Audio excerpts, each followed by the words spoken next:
everybody. Thank you. Welcome, everybody, to the Public Safety and Community Health Committee meeting for October 4th. Our first order of business will be to approve the minutes. Can I have a motion? So moved. Second. All those in favor? Aye. Aye. Any opposed? Aye. Aye. Great, thank you. We haven't had any requests to get consent items off of the agenda, so I'm going to go right into our discussion items. The first staff request is Asset Capital Fire. It's an SBO, and Michelle will be briefing this.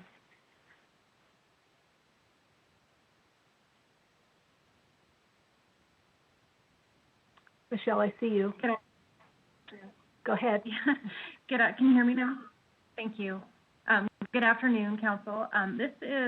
We had passed the SBO a week ago for some SIP funds for police and fire, and we had adjusted those amounts down to reflect exactly what they were purchasing.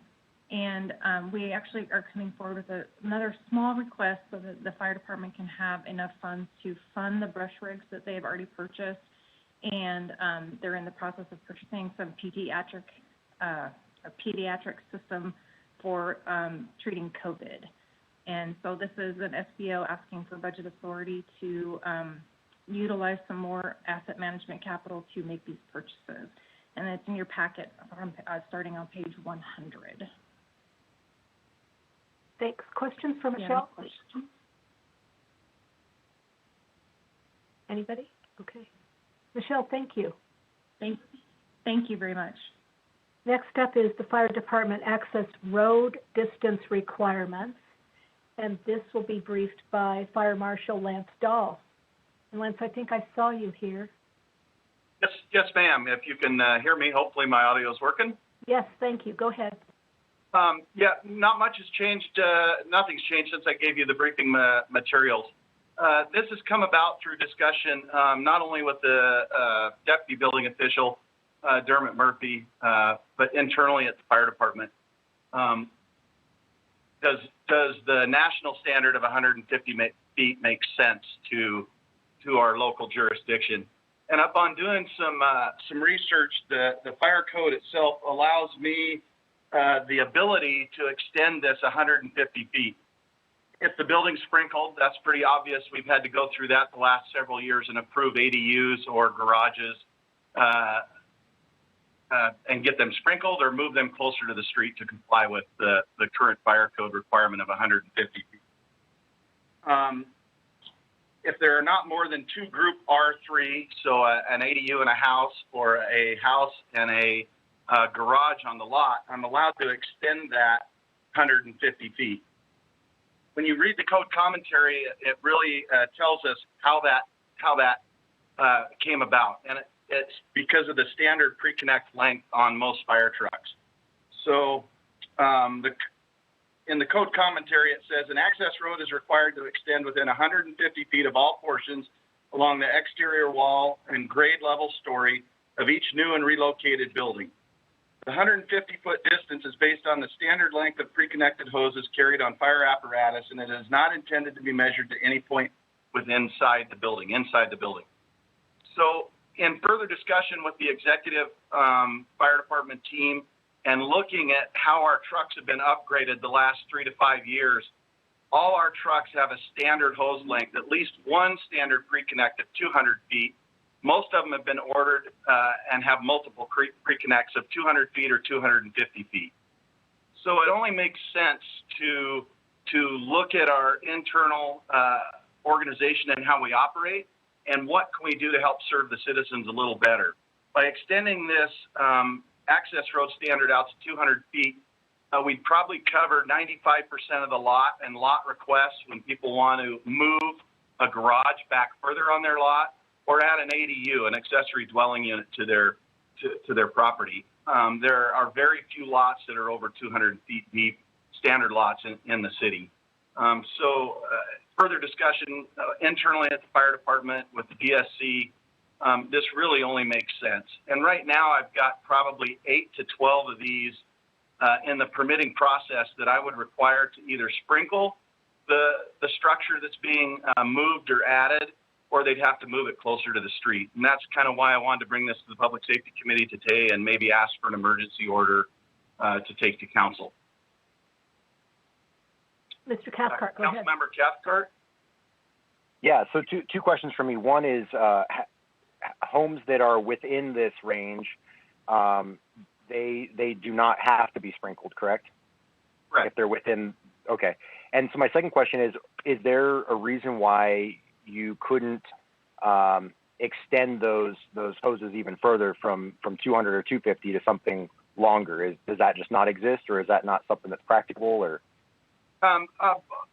Both questions, really. So if you read the code commentary on how they came up with 150 feet, it's a standard hose pre-connect load. So basically, it's connected to the truck. It's very quick to pull off the truck and extend to the fire.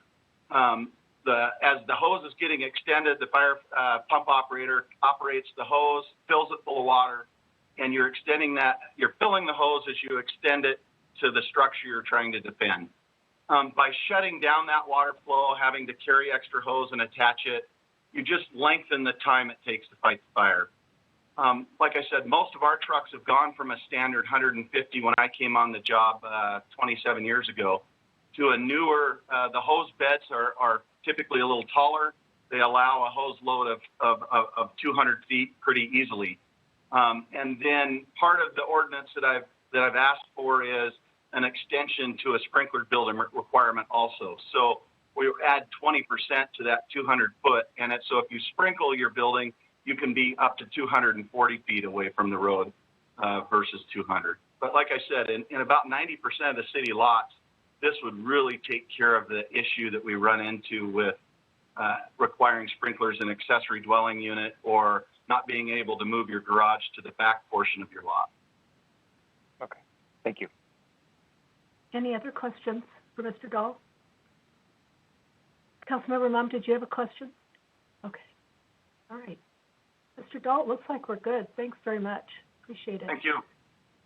Next up is Mr. Delaney. He's going to talk about ESB 5476, Therapeutic Courts Grant Funding. Take it away. Mute. Howard, you're on mute. We can't hear you.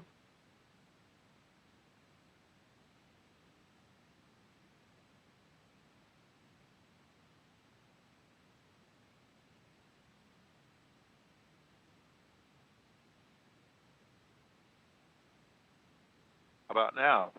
We can hear you now. Go ahead. Okay, good. Sorry, apparently WebEx is hating me today. So as you'll all recall, possession of drugs basically as a whole, basic possession, was invalidated by the Supreme Court in a decision, Blake, last year, this year actually. So the legislature basically enacted new legislation which makes possession of drugs a misdemeanor, but after 2 referrals to treatment. There's been some discussion on the city enacting an ordinance that permits that within the city, but there are certain logistics issues and concern that simply handing people a referral wasn't really going to achieve the goal everyone was looking for. So we sat down with agency partners, including the prosecutor's office, which I have Justin Bingham here for his part of this, Major Olson from the SPD, as well as our Community Justice Services, formerly probation. You all passed that last council meeting, and tried to discuss how we would deal with this. So what we came up with was a scenario that operates basically like this. The SPD, of course, contacts individuals with misdemeanor amounts of drugs, hands them the referral, sends the referral sheet to CJS, who uses a individual will be employed by us under this grant to then try to follow up and contact the individual who was given the referral in order to basically remove barriers for them getting into treatment, provide rides, referrals, just whatever they need. Now, of course, if they choose not to engage, there's no downside or no punishment, if you will, for the individual. We'll just keep track of, basically from a metric standpoint, of our people responding to the referrals, not by person. Again, the second time when they get their second referral, same follow-up, offer of help, whatever they need to make the referral points. Of course, if then they don't do that and get a third contact with the police after the referrals, then Mr. Bingham has been kind enough to help design a pre-file diversion program. And under that scenario, again, before a criminal charge is filed, the individual actually discusses opportunities to deal with the symptomology and issues surrounding their parent substance abuse or addiction issues, can participate in a written diversion agreement, which says basically if you'll do these referrals and access these services, and of course not get another now chargeable drug offense, that the charge based on the pre-filing diversion will essentially just go away. We've managed to work this in with community court, so in the pre-file diversion scenario, the individual can access all the collateral services and service providers that are present for community court, and that's everything from ACA navigators to drug treatment, education opportunities, again, whatever's necessary to remove the barriers for their success. Assuming the person is not successful in that diversion agreement and or receives another contact and charge with the police, that person will then be offered the opportunity to enter a formalized therapeutic drug, misdemeanor drug court, basically fashioned after NADCP best practices drug court. Should they choose not to opt in, again, that's voluntary, or for some reason they are advised by an attorney not to opt in, then they would proceed to regular court, having exhausted a number of options for help in dealing with the issues, and then face basically the standard criminal justice system appointed counsel. The whole thing. Councilmember Cathcart. Yeah, so could you, I guess, describe the difference between what they would go through at the community court versus what they go through at therapeutic court? Because I hear this and it sounds to me like it'd make more sense for them to go straight to therapeutic court at that third hit rather than the option here was a pre-file diversion, which basically gives them an option to avoid being charged, potentially convicted, if they voluntarily go through the referral process and people at community court. But Justin Bingham actually designed that, and he's here. So if you want him to address it, or Justin, if you have anything to add, that'd be great. But the programs are different, really. Formal drug court is a much more structured program than is a pre-file diversion. Councilman, essentially what we were contemplating was that those, let me just be frank and upfront, that the way that the legislature designed this law is not optimal. Let's be honest. It doesn't really probably serve anybody's interest And we're hopeful that there will be changes as we go forward.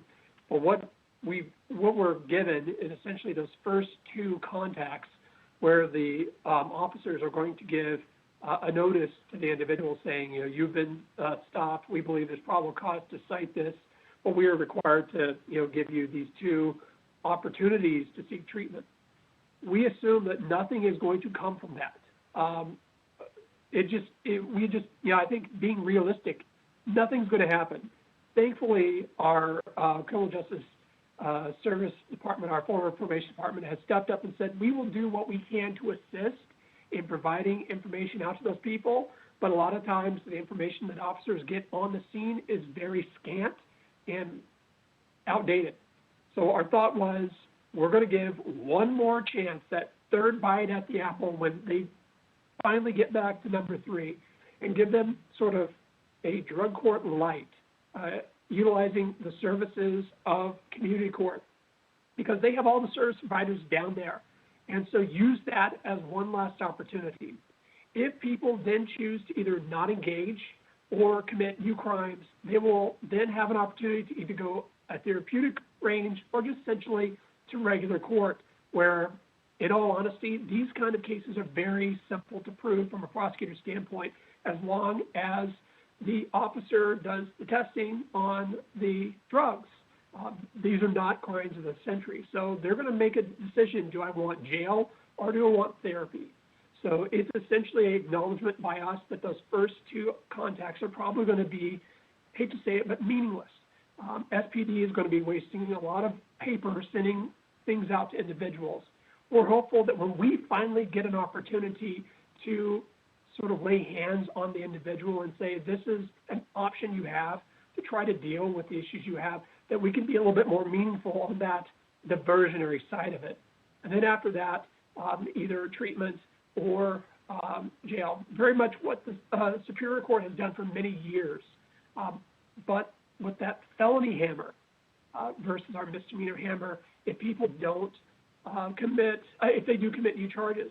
And, in all honesty, there'll be a lot of people that will commit new charges.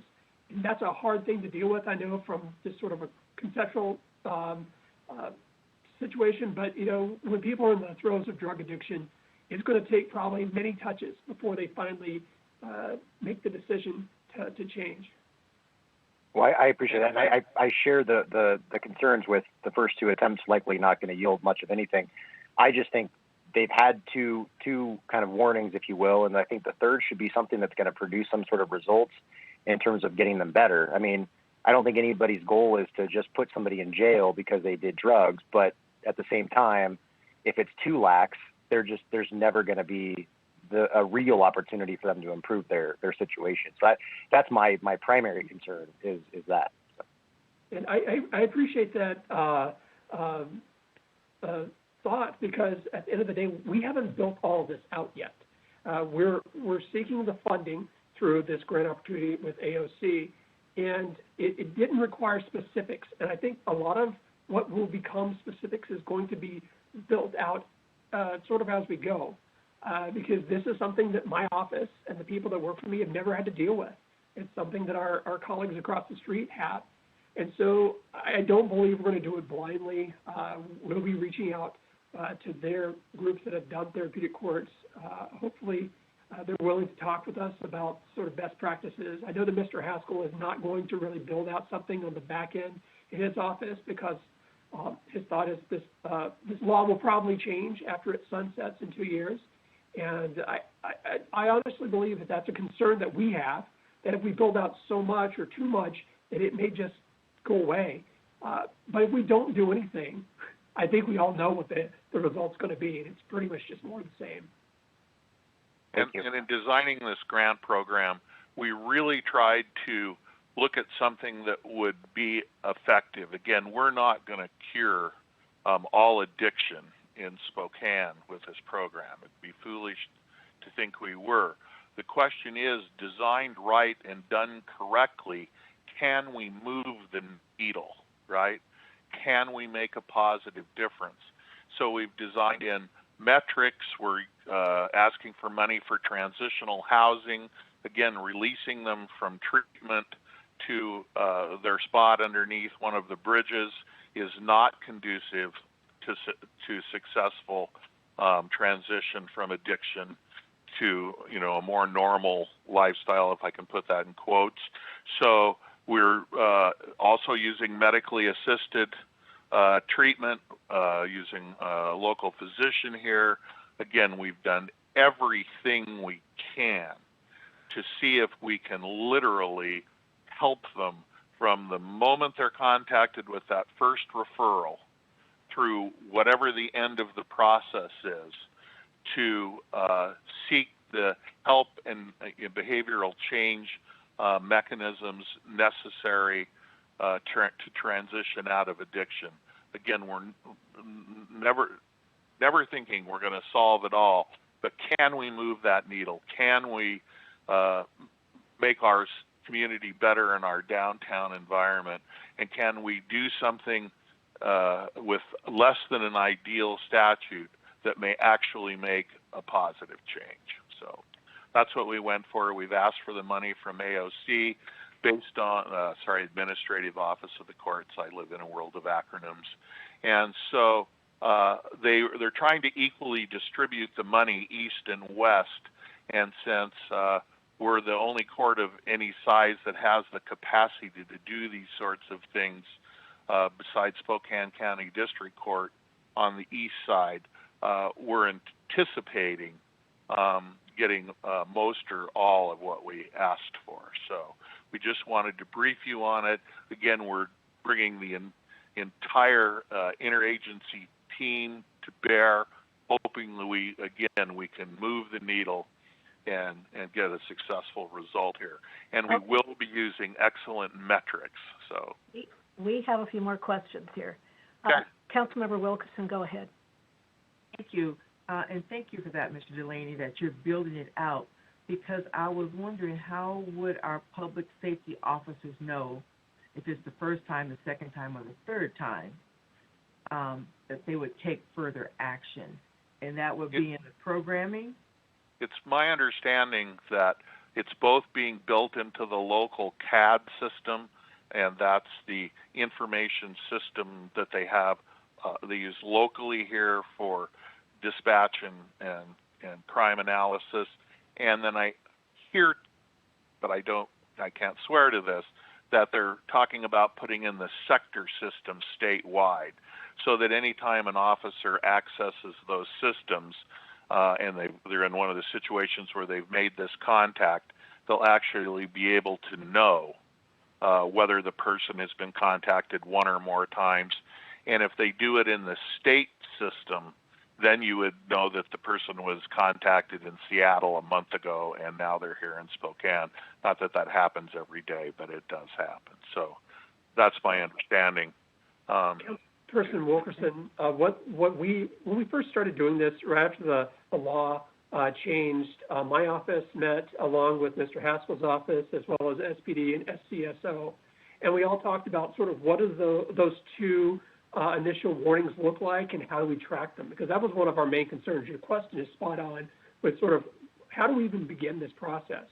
And we were told by SPD and SCSO that we could use the New World system, which is part of our CAD RMS system, to track them.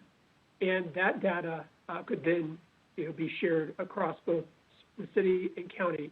And I believe anyone that is using New World will be able to see if there have been previous contacts. So that was one of the ways that we can at least start this process.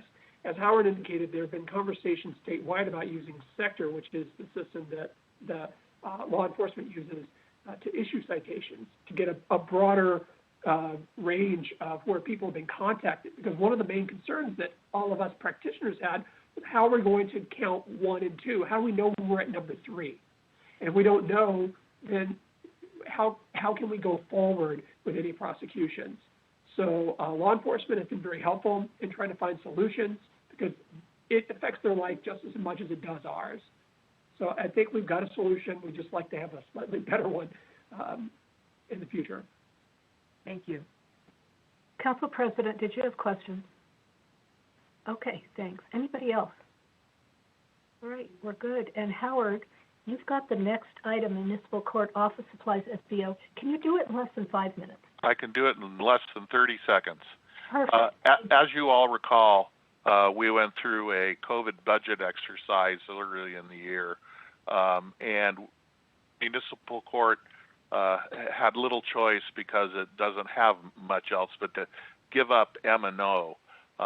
We knew at the time it would be a press to get to the end of the year, and it will be a press. So what the SBO does is essentially transfer money from salary savings that we have accrued because we're having difficulties getting enough applicants for a couple of our positions, which you've seen citywide. And so we have the money in salary savings. We're simply asking to move it back to our office supply line to get us through the end of the year. Questions, anybody?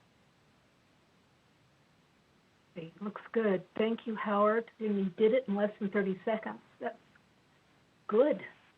Next one is the foreclosure registry contract with Mr. Ruffing. Thank you, council members. I am Jason Ruffing, one of the supervisors in code enforcement. I'm going to share my screen, go through a brief presentation, and then be able to answer any questions. Did that show up okay? Anybody give me a... Yes, good, thank you. Okay, great. So this is a contract with a consultant that provides our foreclosure registry. This is a registration of residential foreclosures in the city of Spokane. This is a new contract following a request for proposals that was sent out earlier this year, and the successful bidder was the same company we've been working with since 2016.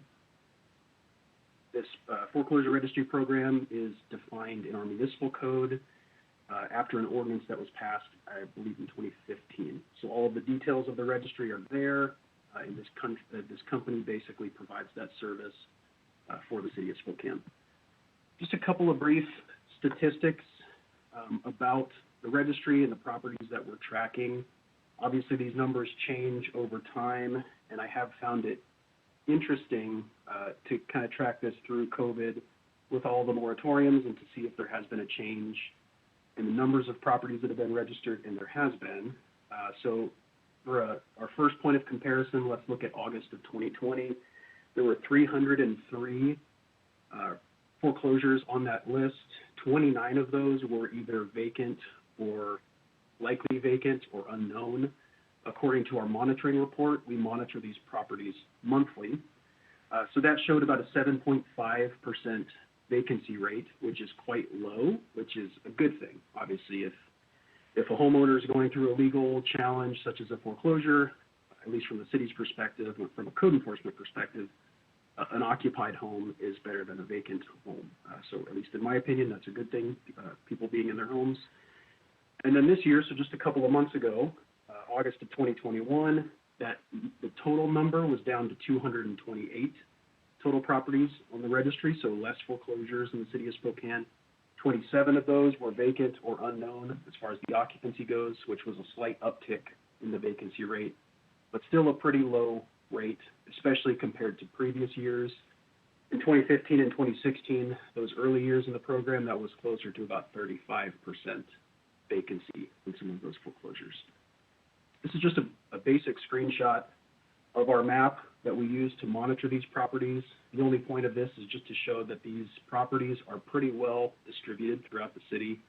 There's not a huge concentration in one area and essentially none in another part of town outside of that, downtown commercial core there in the middle of the city. Finally, this is still a very useful tool for us in code enforcement. We use it regularly. Again, we monitor these properties monthly, and that's really an effort to be more proactive. We look for ways to be out proactively trying to find issues and deal with problems as often as we can. This also is very helpful to us as we prepare for possibly some continued impacts now that the moratorium has expired. And then finally, this is a great interdepartmental resource. So while this is a code enforcement program as far as the resource and the monitoring goes, a lot of parts of our team use this resource, including SPD. We partner with the Civil Enforcement Unit to focus on vacant and abandoned properties, and this is one piece of data that we use. It also feeds into our Ptolemy building blocks system, which is a separate software system that we use to try and track nuisance properties. And then finally, the Development Services Center as well, our monitoring, kind of one of the unexpected results of this monitoring has been finding a lot of work without permits. So once a home has been through the foreclosure process, we're monitoring it while it's in that process, and then it sells, possibly to an investor or a flipper of some sort. A lot of times our inspectors find them doing work without permit, and we can kind of correct that behavior and funnel them back towards the appropriate permitting process, so hopefully saving some future problems of unpermitted structures. I will stop sharing my screen. Questions for Mr. Ruffing? Yes. Anybody? Can't see you. Oh, go ahead, Councilmember Wilkerson. I know in the past you had mentioned that a lot of these properties are bank-owned, and really it makes it pretty convoluted to do anything with them. Have you noticed any change in that, Jason, at all, of ownership? Yeah, I guess the exact ownership status is always kind of a challenge. Once a property is bank-owned, we tend to see the bank actually do more, finally. The banks are somewhat stuck as far as their maintenance and management of these properties when it's in a pre-foreclosure status. So that's before it's actually gone through the legal process of the foreclosure. Whether it's occupied or not, banks have been hesitant after some Supreme Court cases here in the state to actually do that maintenance and that management. So once it is actually a bank-owned property, sometimes it improves. And that also means that they can sell it at auction, which hasn't been a huge problem recently because of the market.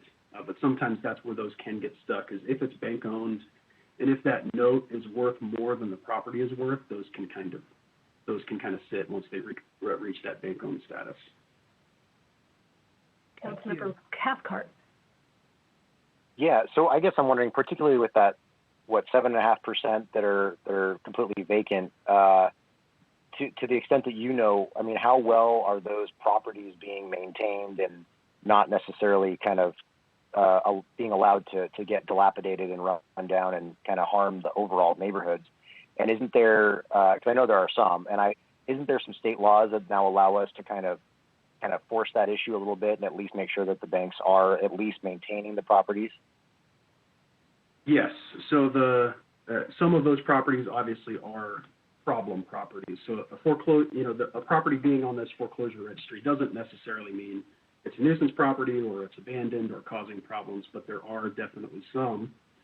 And that's part of the benefit of this monitoring that we do, is that lets us start our enforcement process at whatever level is appropriate. For a lot of these really troubling structures, that could be the building official process, where we need to, board a structure up, we need to abate it, potentially demolish a structure, and that process allows us to move towards different other resolutions as well. It could be just a code enforcement case to send a notice for overgrown vegetation, to cut the grass, and all of those sorts of things. So there's definitely some of those vacant properties that are problematic.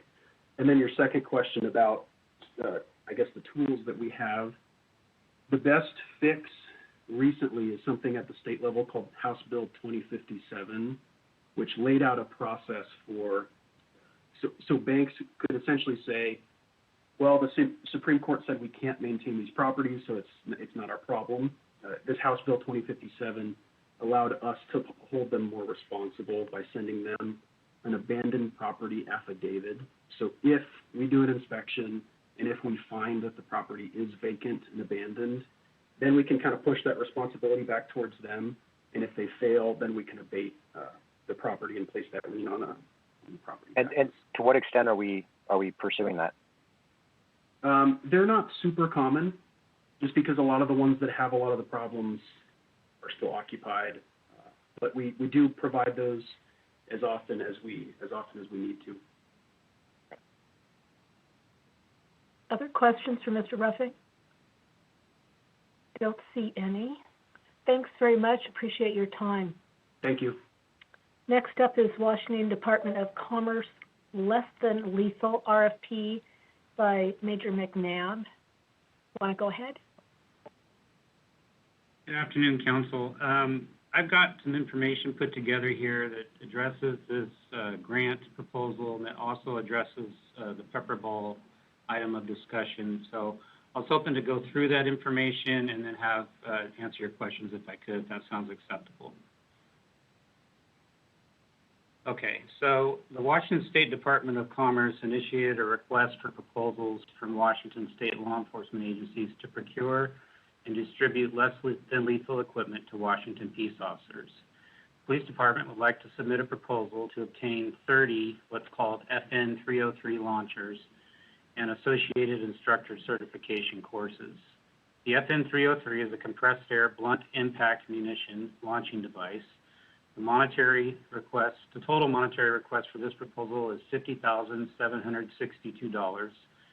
The proposal is due October 15th, and this is a competitive grant with $1 million available for all of Washington State. So I wanted to give you all an overview on less lethal devices and kind of walk you through why we use them, when we use them, and why they are so valuable to us. Less than lethal devices were developed to limit the escalation of violence, reduce the probability of prolonged violent encounters with police, and to provide alternatives to the use of lethal force. The police department uses less lethal devices against subjects who are displaying assaultive behavior. We have learned, and the Washington State Legislature recognizes, that creating distance and controlling the pace of an event provides the best odds for reducing the amount of force needed to end a confrontation. This is codified in the new Washington State Police Reform Law, RCW 10-120-020D, where it requires officers, when possible, to use available and appropriate less lethal alternatives before using deadly force, and for law enforcement agencies to make less than lethal alternatives issued to the officers reasonably available for their use. Pepper ball is not the answer to every situation, nor is the FN 303. There are a variety of less than lethal tools that provide officers with options that may or may not be useful depending on the rapidly evolving circumstances they encounter. Taser, pepper spray, pepper ball, and blunt impact munitions are options which can be useful depending on the situation. Options are important due to the rate of effectiveness for each device. For example, our tasers have a 50% failure rate. And when it fails, officers need a backup plan to avoid prolonged violent encounter or to having to resort to deadly force. Several years ago, SPD recognized the value of making less lethal 40mm sponge round launchers available for every officer in the field. Unintended consequences of the new legislation require we take those devices out of service. With that change, our ability to disrupt a violent subject's behavior from a distance was eliminated. We are seeking to fill the gap with the pepper ball purchase and the FN 303 launcher grant proposal. In a profession where every second counts, we want these devices immediately available to every officer. If having one of these devices in every car allows SPD to avoid a single use of deadly force, it is well worth the investment. There is talk of fixing the legislation that would allow SPD to put their 40mm launchers back in service. If that occurs, SPD would welcome adding another less lethal option to officers in the field. As I said previously, there is no one tool that is right for every situation. Less lethal launchers shoot a blunt-shaped projectile that is designed to disrupt and or overwhelm a violent subject's senses so officers can stop the subject's behavior or create a brief window of time to close distance and take the suspect into custody. When possible, officers will always attempt to control the pace of an event by using de-escalation prior to using any physical force. As we know, this does not always work. So I wanted to give you a couple of examples. Just this weekend, our officers were confronted by a domestic violence suspect who was throwing knives, metal pipes, and other objects at the officers. In this situation, officers would not want to close distance to deploy a taser or go hands-on because it would likely escalate the situation and possibly result in a lethal encounter. Officers used pepper ball from a distance, which resulted in the subject surrendering shortly afterwards. Here's another situation that's hypothetical but not uncommon if you pay attention to incidents throughout the country. So let's say the officers are called for a subject in the busy downtown area and they're wielding a knife. And officers respond and confront the subject who's in crisis and refuses to put the weapon down. Officers want to keep as much distance as possible in case the subject decides to charge at them and force a lethal encounter. At the same time, officers cannot let the subject leave on his own due to the potential threat to the public.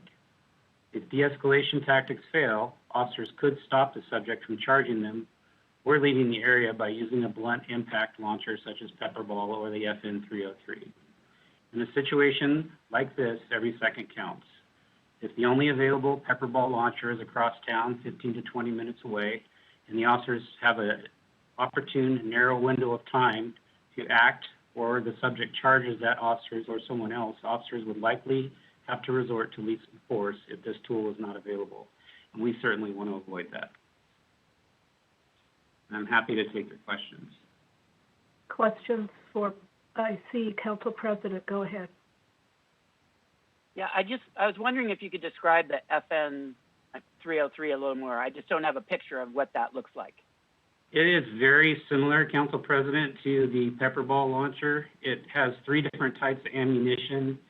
And what's unique about this device is if you say you take a pepper ball and you cut it in half, and then the back end of that munition has some fins on it, which creates stability and greater accuracy.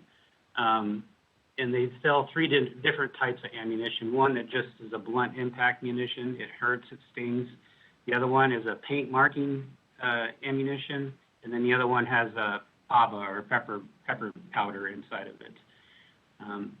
So they are a more accurate version of the pepper ball launcher, and we have had a couple of pepper ball launchers of our 8 that we have. A couple of them go down. It's said that these ones are a little more reliable as far as maintenance goes, but you know, this is all very new. I mean, these have been out in the field, but used by us, it's kind of new to us, and we're not sure. We want to try both, and we want to have both available. Councilmember Stratton. Okay, this is my first time with all this stuff on me. Can you hear me? Yes, we can hear you. Okay, so my question is on these 2, the pepper ball launcher, the 2 products that you're talking about, is there any data or has anybody ever been critically hurt or possibly killed with either of these devices? Yeah, that's a great question. So the pepper ball, no, but the FN-303, yes. That was deployed, I think it was back in the Midwest during a civil disturbance, and the person was struck in the eye, and that was a tragic event. I don't have all the details on it, but I do know that we have we have a great training facility here in Spokane, and anybody who operates this device would know that they're going to stay away from the head, neck, any sensitive areas that would cause any significant injury. These are generally applied to large muscle mass areas that are going to cause a bruise, and it's going to hurt like the dickens, but it's not going to cause any serious injury. Here's what I would say about civil disturbance. Is we would want to put those in the hands of officers who are highly trained and very aware that they're not going to deploy these devices in an indiscriminate way that's going to lead to an accidental injury such as somebody getting hit in the eye. So in those situations, we would use great care in who they were given to and how they're used. I appreciate that response. Thanks. Councilmember Wilkerson. Thank you. Thank you, Major McNabb, for coming back to us with a little bit more clarity on the pepper balls and how the department wants to use them. So we already have some. Are we upgrading, or is there a shelf life to pepper balls? I don't know, so please help me work through that. So right now we have 8, and I understand a couple have had some sort of malfunction and are not usable, so we have 6 right now. The reason why we want 100 is we want one in every car. We want one available at all times. We don't want these devices, we don't want an officer to have to wait any time that this device is going to end a confrontation, is going to avoid the use of deadly force. We want it to be available. that model has worked for us in the past with our sponge rounds that we had to shelve, and we're trying to fill that gap, is what we're trying to do here. And so that's primarily traffic, or officers out in the field. Officers on bikes wouldn't have them because they would have nowhere to carry them. Or Right, and we wouldn't want them to be unsecured either on a bike. All right, thank you. Councilmember Cathcart.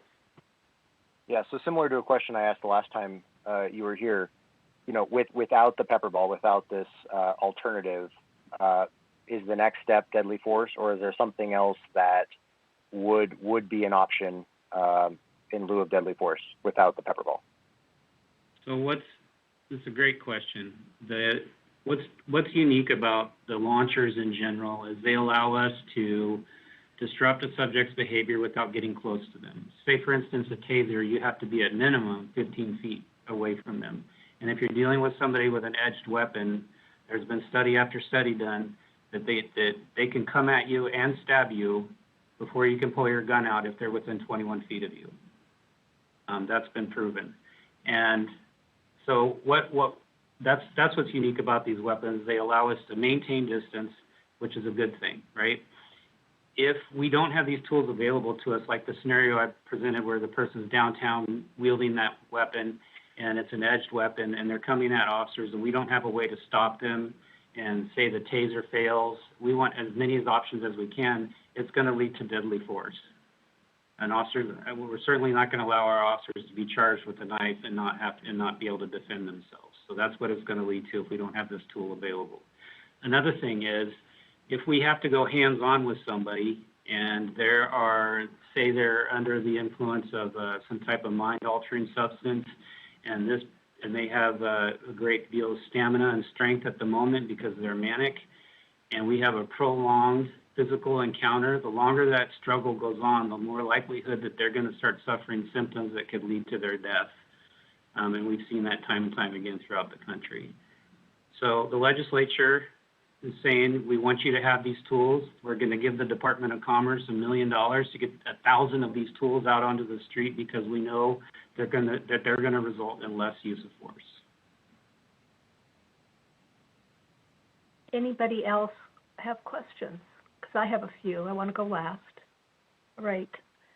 So my question is there protocol regarding whether pepper ball can be used when underage people are in the crowd, such as children or teenagers?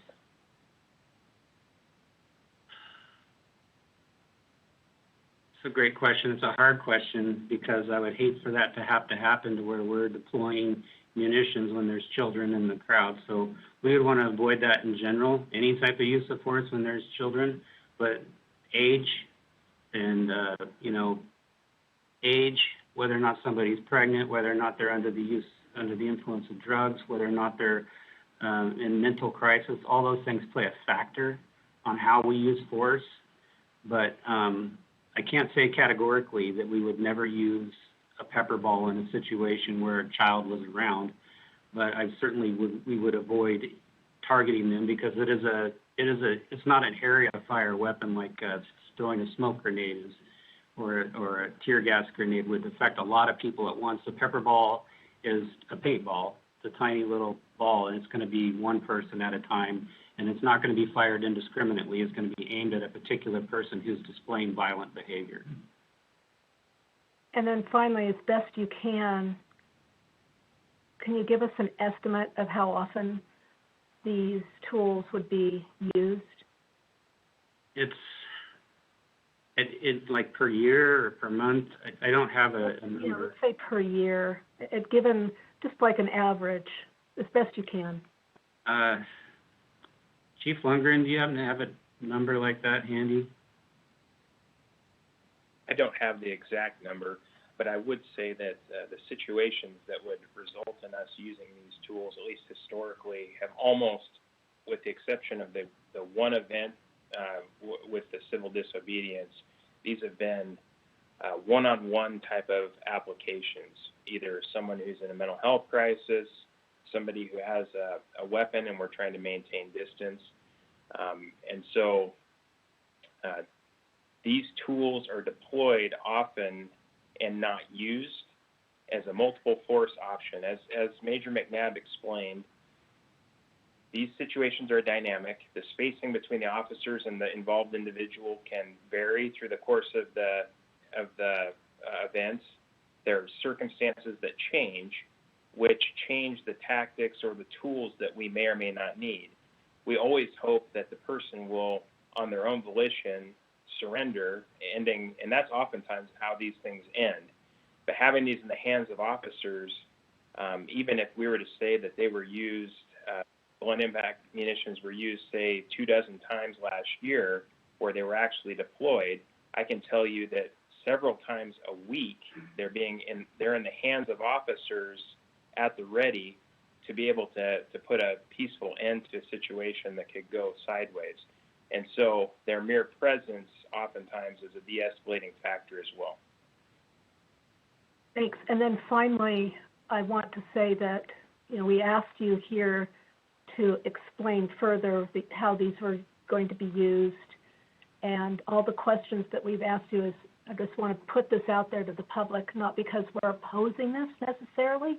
I'm going to speak for myself, but wanting to answer those questions to make it clear to the public what these are used for. And I think sometimes us asking our questions is interpreted as we don't support something. And in my case, that is not the case, but rather wanting more of an explanation because we are ultimately answerable to our public. But I want to make sure everybody has that information.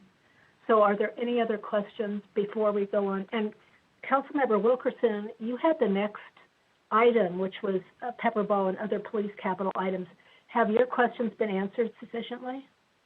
Yes, they have, and thank you, Councilmember Kinnear. And I have to ditto your comments about us asking questions. I truly did not understand pepper balls, and I actually went out this weekend and started doing a little looking and talked to some officers that I know about their use and how they felt about them. So, yes, citizens were asking us, and I felt it was my job to ask public safety just what these will do, how they will be used, the frequency they've been used. But not that I was like in opposition, I just needed more clarity. And thank you, Major McNabb, for that. So we appreciate that, and I know you've done a lot of research and coming here today to have us put you through the grill is probably not pleasant, but we really do appreciate the information. It's very helpful. It's my pleasure. We've got one more, traffic officer discussion with Councilmember Stratton and Beggs. One of you want to lead this off? Yeah, I think we're just looking for answers. So we read in the newspaper that the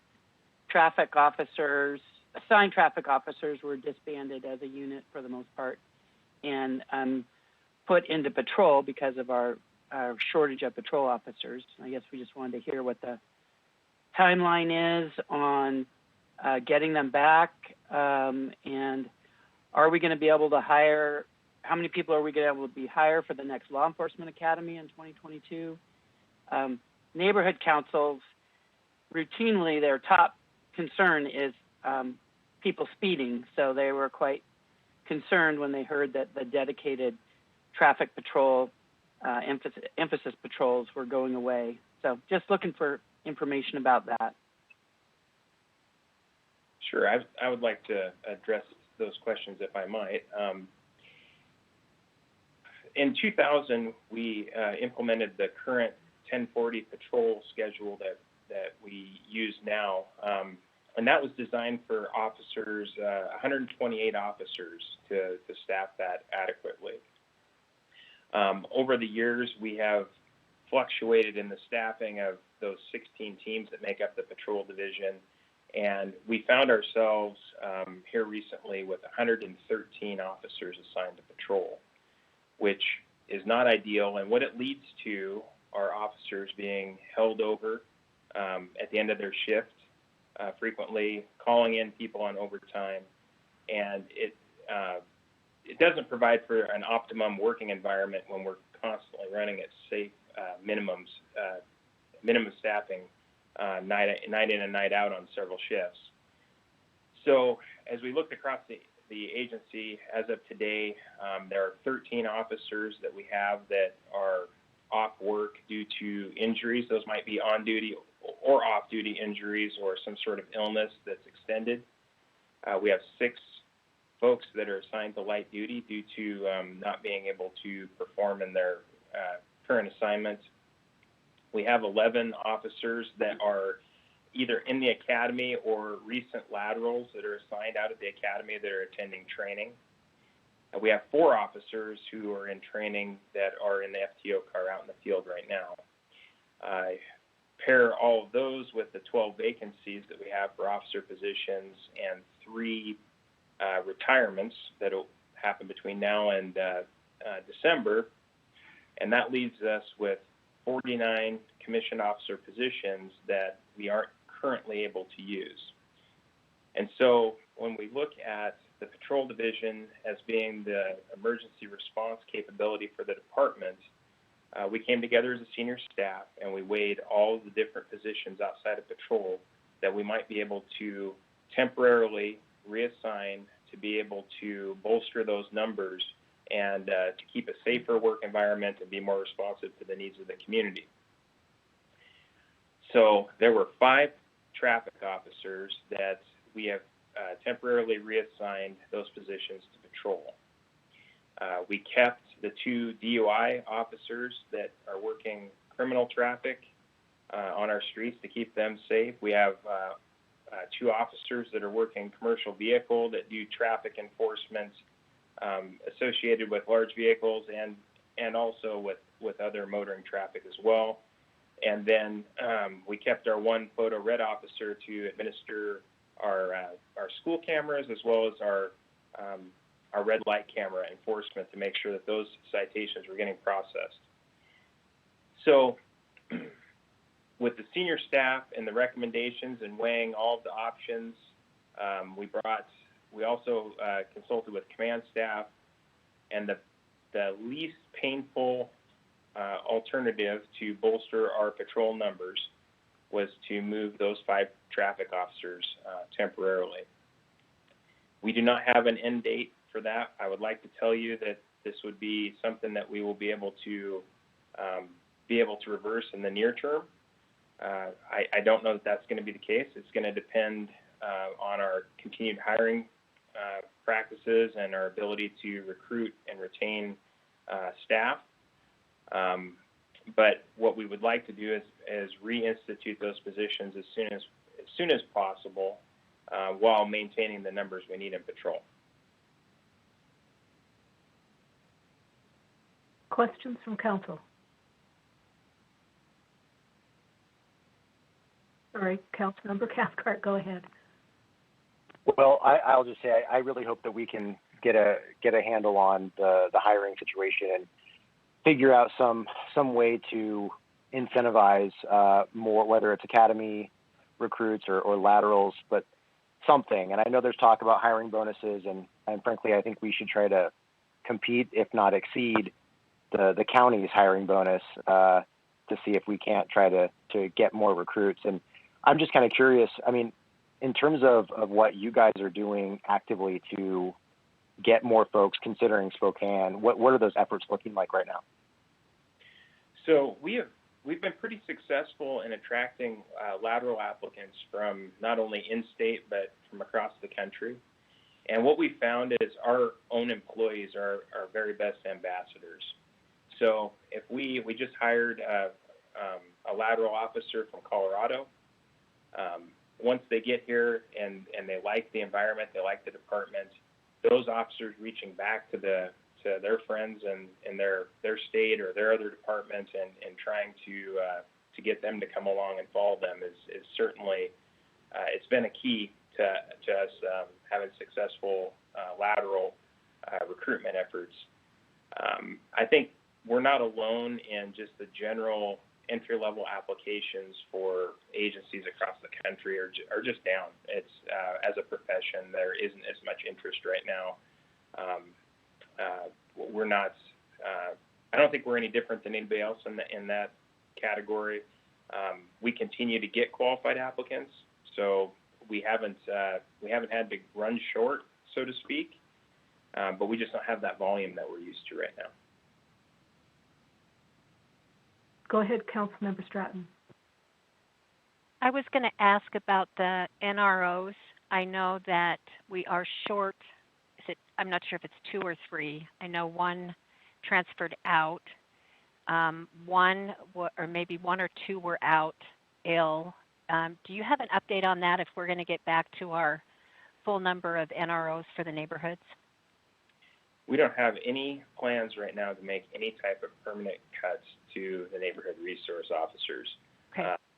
So that is not in the plans. But much like what we've discussed, the traffic officer, it's trying to get these officers in training trained up, monitoring the number of people who either retire or leave, and being able to make sure that we have a safe level of staffing and patrol as our number one priority, and then we prioritize the other backfilling of other positions.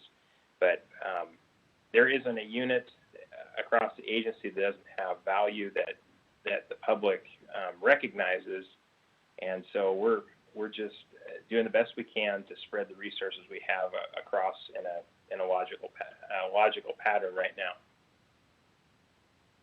Thanks. Anyone else? Okay, I would say incentives might work here, and we might want to explore those.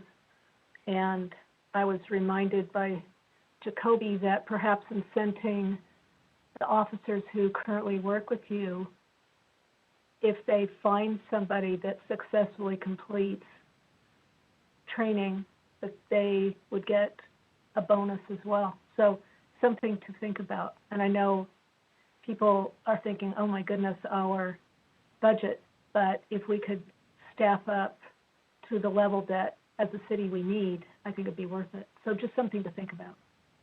Anybody else before we?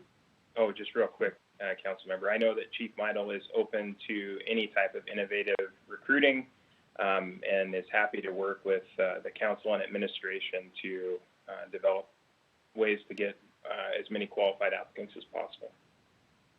Great. Well, thank you. Anything else for the good of the order, council? Okay, quiet group today. Oh, that's not bad. So our next meeting will be held November 1st, 2021. Until then, we'll see you all at 3:30. Appreciate your time, and meeting is adjourned.